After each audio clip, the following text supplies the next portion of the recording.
down. Ini dia untuk tim Liquid tadi yang sedang sangat berjuang di Cavalry dengan penuh harapan pastinya untuk dalam game ini. Akan mencoba untuk bermain dengan, ya pastinya kita mengharapkan Bavian dengan retribution yang on point. Terus juga mengharapkan Widdy dengan permainan yang agresif. Kaliannya harus bisa menciptakan momen-momen. Dan benar sih dengan adanya Aurora ini jadi kayak semakin perfect ya. Tambahan efek sisi atau utility dari tim Liquid ID akan jauh lebih maksimal. Connect ke arah RRQ Hoshi. Tapi jujur aku agak expect-nya tadi, kali itu di tangan Aran. Dan ngomongin ke arah Widdy, itu bisa pakai hal yang lain. Atau kalau misalnya mau ke arah Widdy, Arannya pakai Hilda kalau gue tadi pikir. Tapi tadi memang nggak mumpuni kan, emang nggak bisa. Ya cukup sayangkan juga ya untuk. Kalau ditanya pengen ya, kalau anggap aja nggak ada band, nggak ada apa, cuma pengen. Karena enak banget itu akan ngebuka jalan untuk Bavian ya, distract-nya bakal ke Aran semua. Tapi sekarang juga mungkin dengan tidak adanya Hilda, ini Aran akan menjadi distraction juga. Tapi Indok di depan sana akan membuat Aran menggunakan flickernya cukup menakutkan ya. Padahal dia cuma pengen dipeluk sama Idok. Cuma pengen dipeluk. Ini masalahnya 4 pemain ya, jadi nggak cuma pelukan doang, tapi bakal ada penyerangan yang bisa dilakukan oleh RRQ Hoshi. Dan sekarang pertemuan antara kedua belah tim terjadi di area tengah. Mencoba untuk ngikis dulu dari Idok. Oh my god, udah gak ada cara untuk mulai depan ke WD. First blood tapi didapatkan para pasukan dari tim RRQ Hoshi. Dairon tidak akan meninggalkan satu momentum yang sudah dia dapatkan. Dan bahkan para pasukan dari tim Liquid. Berarti secara tidak langsung mereka harus fight di arah Turtle dengan sangat sulit. Dengan kondisi tidak adanya Widdy. Di depan sana kemungkinan besar akan ada Turtle di tangan para pasukan dari tim RRQ Hoshi. Tapi Aran bakal berubah menjadi split-split dan lihat itu dia. Bulir-bulir jeruk terbaik dari tim Liquid. Berhasil ya untuk RRQ Hoshi sendiri. Memang karena dari awal mereka udah bikin inisiasi terlebih dahulu. Mereka ngebuat tim Liquid ID harus fokus ke arah yang lain. Tim Liquid ID harus kehilangan satu pemain. Dan itu thanks to Idok gitu. Dengan satu inisiasi ejectornya dia. Ditambah Lantern Flare dari seorang Riz. Inilah bahayanya choosing yang sebenarnya ngebuat dia sekarang jadi hero yang tetap prioritas sebagai sosok mid lanernya. Dan tim Liquid ID mereka harus mulai mencari pertukaran, apakah itu dari arah bot lane-nya atau inisiasi-inisiasi atau invasi dari Valvian mungkin bisa sedikit membantu. Tapi sadar gak Devi tadi? Apa tuh? Sebenarnya kalau itu udah kalah di laning loh. Kalau itu kalah sama Iron Siki tadi. Pas kita sempat lihat di minimap ya, saya lihat ya. Tapi after Turtle pertama, tiba-tiba Toy langsung balikin momentum. Toy langsung balikin Iron Siki yang udah coba owning di laningnya tadi dengan secara adil. Jadi nggak adil. Udah ada buff Turtle, udah ada gold tambahan. Yang ngebuat harusnya Iron Siki harus mulai meredam sedikit gameplaynya. Dia nggak boleh terburu-buru kayak tadi. Sebesar itu ya berarti efek dari Turtle juga untuk nambahin semua atributnya dia. Yang ya meskipun kecil tapi itu akan sangat berarti. Dan Dairon surprise. Oke, mencoba untuk mendapatkan sosok seorang Dairon dengan adanya Tsunami Slam. Tapi lihat distraction dilakukan Dairon. Berhasil membuat para pasukan dari tim RRQ Hoshi mempaitkan tangan mereka ke seorang WD. Berhasil menggonceng sosok seorang Aran. Flicker flow defensif, gagal didapatkan. Tapi Aran, where are you going? Nowhere to run! Oh my god, Aran kali ini menjadi korban jiwa di arah bottom lane bersama dengan Widdy. Dairon dengan buying time yang sangat mahal membuat para pasukan dari tim RRQ Hoshi mendapatkan kill yang sangat berlimpah. Dan satu hal yang sangat baik setelah sosok Turtle didapatkan, nampaknya Toy masih bisa bertahan. Iya, dua fight ini terjadi di dua lane yang berbeda ya. Tapi sekarang Toynya masih dipaksa lagi. Oh my god, Widdy!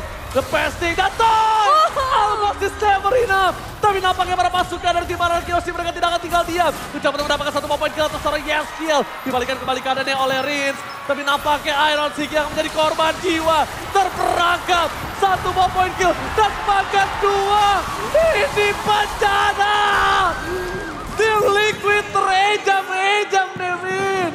Fight demi fight yang kian berlanjut diciptakan oleh RRQ Hoshi dengan sangat baik. Tidak banyak kerugian, hanya kehilangan seorang Dairon, tapi itu semua ditukarkan dengan gold, dengan outer turret. Dan bahkan untuk sekarang, Rizzy masih cukup berani untuk bisa memberikan gangguan di area mid lane. Aran terbatas banget pergerakannya, tapi aku paling khawatir karena Iron Siki sih. Karena sekarang Iron juga harus kehilangan outer turret dan dia nggak dapetin lagi nih item mutations yang seimbang jika dibandingkan dengan seorang Toy. Jujur iya, aku lebih worry sama Iron Siki sih. Iya. Kenapa? Dari tadi baru punya space dikasih pakai Turtle. Baru coba owning dikasih Turtle lagi. Coba dapetin poin kill atas Toy, ada gerbek sayur di arah top lane. Iya, kayak oke, mereka berhasil mukul mundur Toy-nya, tapi RQ Hoshi mereka nggak tinggal diam, yang justru malah jadi bumerang sendiri untuk seorang Aaron Shiki. Dan ngelihat pergerakan dari Gold-nya terutama Sun Sujin dan juga Rins, ini yang sejauh ini menguasai. Memang ada Aaron Shiki setelahnya, tapi tanpa adanya momen yang bisa diciptakan oleh Widhi ataupun nanti dari seorang Aran, itu semua bakal jadi sia-sia aja. Dan satu kesulitan untuk seorang Widhi juga, ketika dia mendekat ada Dairon. Kita ngeliat Dairon bisa nahan 3 pemain loh tadi, padahal surprise impact itu udah coba disampaikan oleh tim Liquid ID. Itu kondisi Dairon belum punya item loh. Betul. Sekarang Dairon langsung fokus ke arah Radiant. Tapi lihat, Iron Shiki menjadi target utama. Mencoba one man situation tapi nampaknya burst damage yang dimiliki Sutsujin berhasil mendapatkan Iron Shiki. Concern kita, worry kita terhadap Iron Shiki benar-benar terjawab. Ya. Iron Shiki menjadi target utama. Turtle akan didapatkan oleh seorang Toy. Dan lihat, split push, bebas, farming, free. One by one situation sekalipun ada sosok seorang Joy, dia nggak harus takut. Ya, dan Cavalry yang sepertinya sudah semakin tegang deh di menit-menit seperti ini. Tapi masih ada harapan pastinya buat tim Liquid ID secara defensif dan mungkin split push ya dari seorang Fabian. Tapi untuk Turtle, ini akan tetap menjadi milik dari RQOC dan gagal yang kembali terjadi. Lihat ketika mau di-ejector, Aran berhasil berubah menjadi bulir-bulir terbaik dari Liquid. Tapi Aran nggak bisa menggendong ke arah Idok. Sekali dia menunggangi Idok, ini bakal berubah. Dia akan tumbang. Di saat point kill mereka kalah, di saat gold mereka kehilangan 3.000. Aran sebagai salah satu frontliner tumbang juga. Itu kayaknya nggak bijak. Iya sih, aku setuju banget. Dan Feather of Heaven ya di tangan dari seorang Aaron Shiki. Balik lagi pertanyaannya, apakah momentumnya bisa ngebuat itemnya berfungsi karena sekarang 2 pemain akan dijebak? Widhi udah gak bisa menyelamatkan Aaron Shiki. One by one situation yang tidak diharapkan. Malah menjadi 3 melawan 2. Tadi awal memang mengharapkan 1 lawan 1 antara Toy dan juga sosok seorang Iron Shiki. Tapi semenjak ada Widhi, lihat 2 cover dari arah Kyoshi.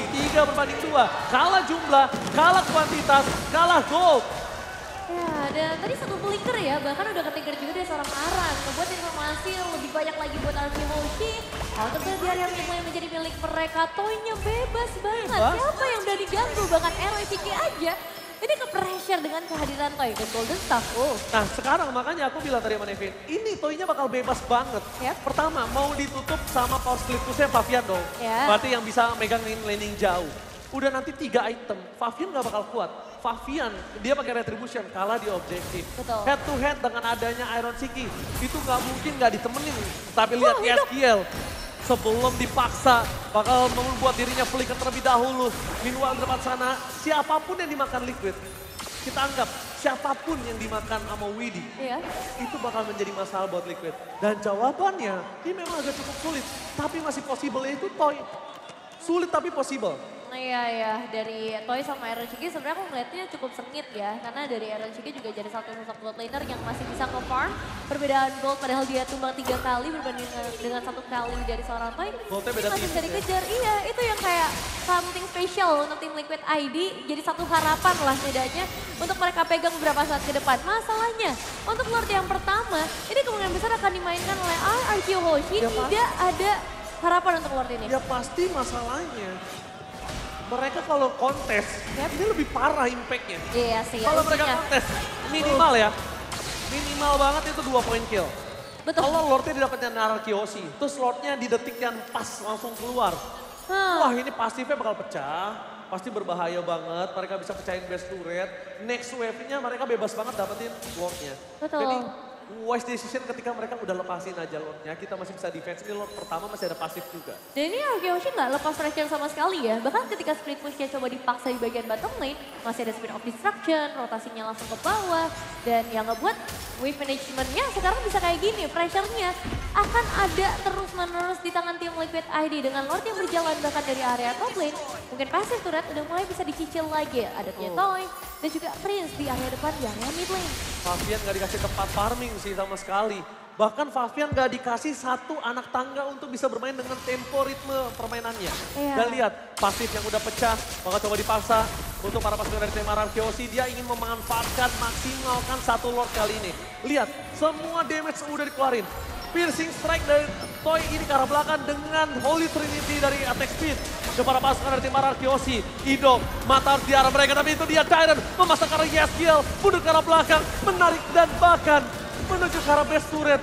Melepaskan adalah satu-satunya jawaban. Iya, kadang melepaskan bakal jadi Lihat Widdy, jawaban ya. mata di arah Widdy, menuju ke arah seorang Hidong. Dengan ada Tsunami Slam, following up damage yang terlalu sakit ke arah belakang dan free hit. Membuat para pasukan dari tim Mararkyoshi kehilangan 1 point kill. Tapi nampaknya nggak bisa menyelamatkan base turret di arah tengah.